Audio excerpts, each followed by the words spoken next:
beyond this. Look beyond Jerusalem. Look beyond your own house. Look beyond your own life.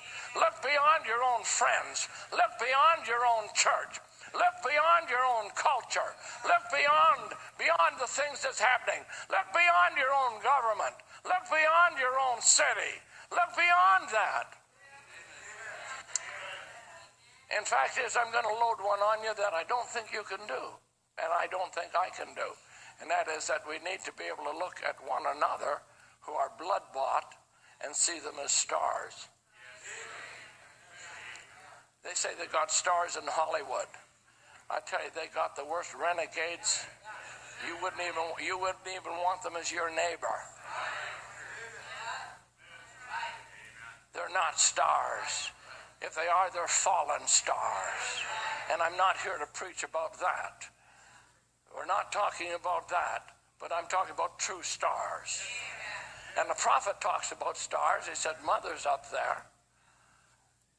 Wouldn't it be something if God had a star that identifies you?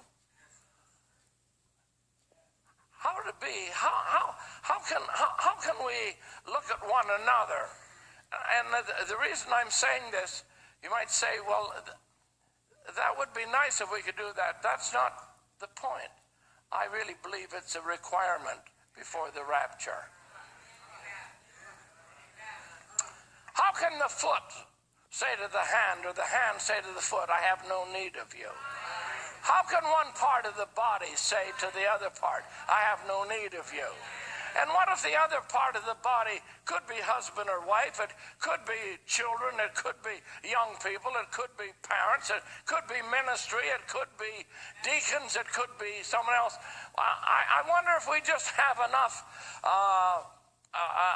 esteem, not respect, esteem, to see the glory of, say, well, you look at stars, this may sound so poetic, but it's far beyond that.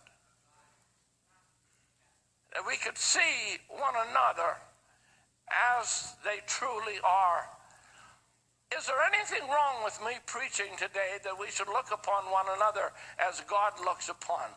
You're my Father, oh Father in heaven, and so on and so forth.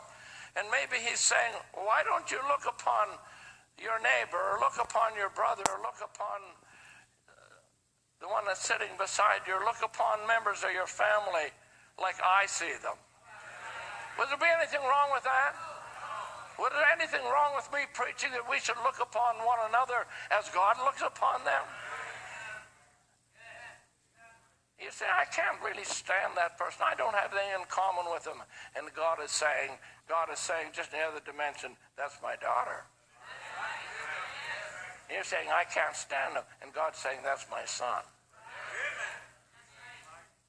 And furthermore, I love you and I give myself for you. And we stand on this side of the veil and say, I just can't stand that person. We don't have anything in common. They kind of rip me off.